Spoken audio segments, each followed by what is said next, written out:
Hi Virgo, welcome back to the Astrology 33 channel. This is your February 2024 tarot reading. Thanks to those of you who like, viewed, shared, and subscribed to the channel. I appreciate all of that.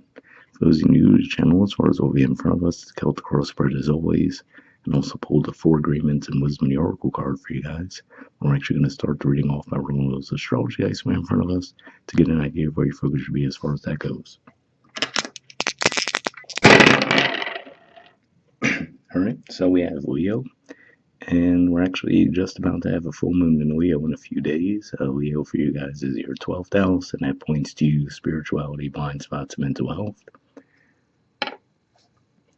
Alright, we have 7, and 7th house for you guys is Pisces, and we have Neptune and Saturn there now. And as we get toward the end of February, we're actually going to enter into Pisces season, so it makes sense to see that come up as well. Generally speaking, 7th house, if I didn't mention already, points to partnerships, contracts, or relationships. And we have the moon. So I did just mention the Leo full moon that we're about to have, but actually physically in the month of February, we're going to have the new moon in Aquarius, and that's going to be making a square aspect with Uranus in Taurus, and we're also going to have a full moon in your sign. So definitely makes sense to see the moon come up as well. But with those out of the way, we'll get started with the main spread.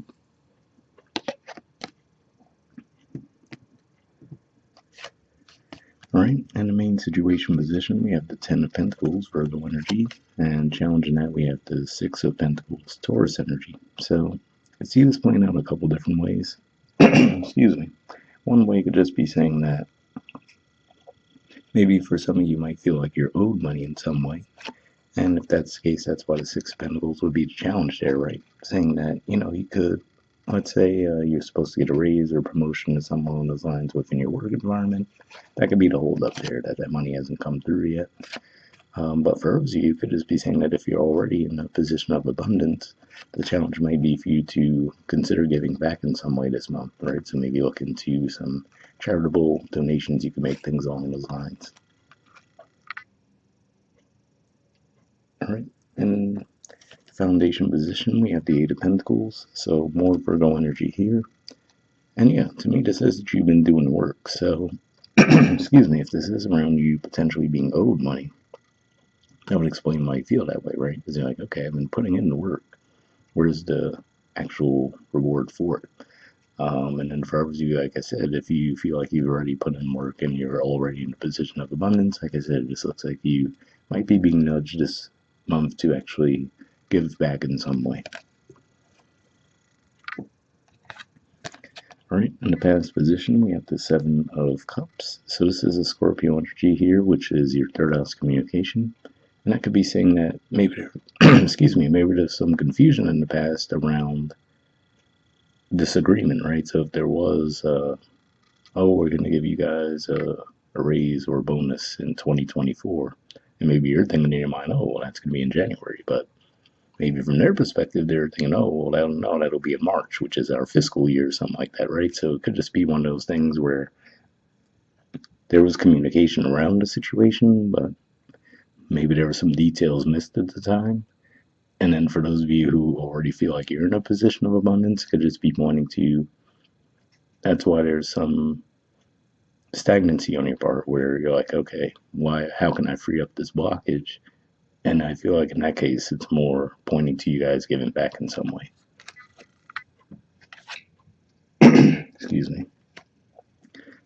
In the present position, we have the 9 of Wands.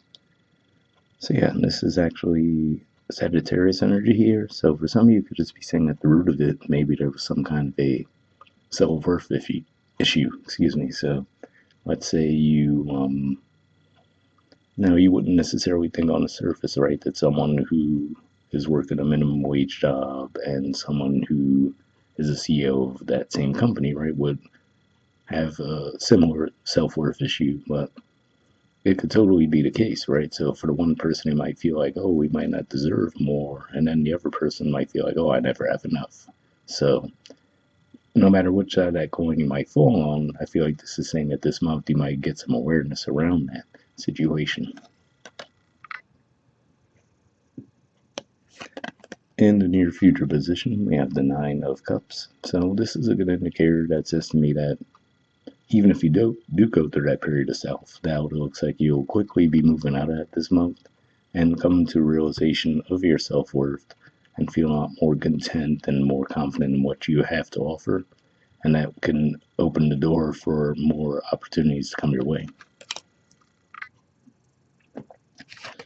Right? The position of your influence in the situation, we have the Emperor.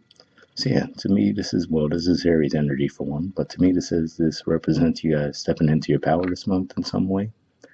So like I said, some of you might already be in a pretty high position, and then if that's the case, I feel like there's a nudge for you guys to get back in some way, and then for others of you who aren't there yet, right? This could just be saying, as you stand into your power, you might find some of that energy comes your way more freely than it has in the past.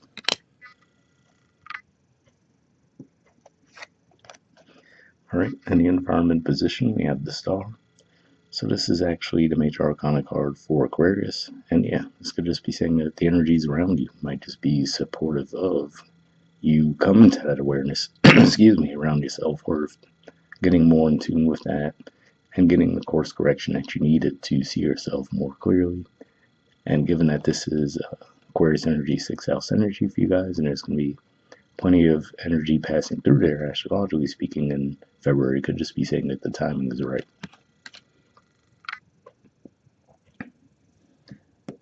All right. In hopes or fears position, we have the Wheel of Fortune. So yeah, for some you might have felt like you was in this energy for quite some time. So because usually Virgo is not going to be an impatient type of character, right? So could just be saying that you might have felt like you've already been in this energy for a while, and you're like, okay, I'm ready for that wheel to turn, right? To see things move in a more positive direction, see more things going my way. All right, and in the outcome position, we have the Knight of Pentacles. So this is actually the court card for your sign. And this is a good indicator that, maybe it doesn't like the most exciting of cards on the surface, but to me it says that whatever setbacks there were, looks like as we move to the end of the month, they're going to be feeling a lot more like yourselves, a lot more confident moving forward, and feeling like you finally are getting what's owed to you. All right. Bottom of the deck, we have the King of Swords. So this is actually an Aquarius energy here. And yeah, like I said, again, that's 6th house energy for you guys. And again, I feel like this is just reiterating that as all energy starts to move through Aquarius, that's going to be what actually lights that spark in you, gives you your confidence back, and makes you feel like you're on much firmer footing than you were in the past. All right, moving on to your 4 agreements card, we have always do your best. And it says your best is changing all the time. Okay, it says your best will depend on whether you are refreshed in the morning or tired at night. Your best will be different when you are happy as opposed to upset, or healthy as opposed to sick. Under any circumstances, simply do your best, and you will avoid self-judgment, self-abuse, and regret. So yeah, definitely a positive message there, right? As I'm over here coughing, right? It's like, yeah, just hey, stick with it, do your best. That's what we're doing here. But hopefully that resonated with you guys as well. Moving on to the Wisdom of the Oracle card, we have Time for a Nap. Also seems valid, but there's the artwork for that. And the number is 24.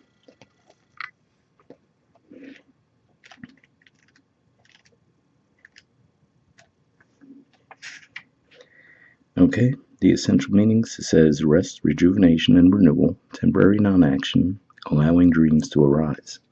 The Oracle's message, this is a time to step away and rest. Let the cares of your world go.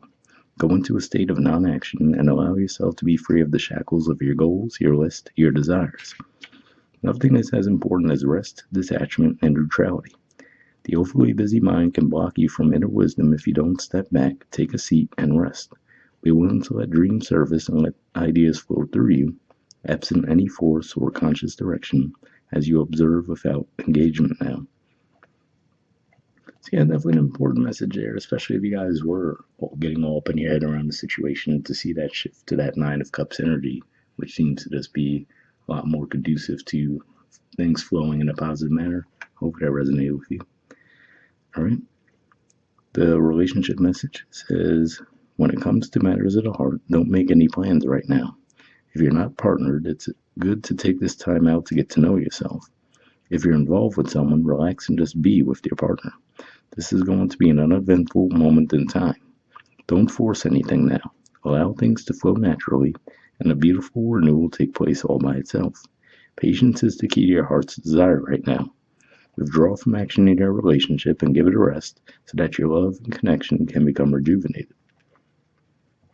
So, definitely a positive message there. I didn't see much of a romantic connection energy within this, but at the very least, astrologically speaking, that message would make sense as far as, like we mentioned, as we get toward the end of February, looking into Pisces season, which would be your seventh house, and then there's a lot more um, relationship support at that time.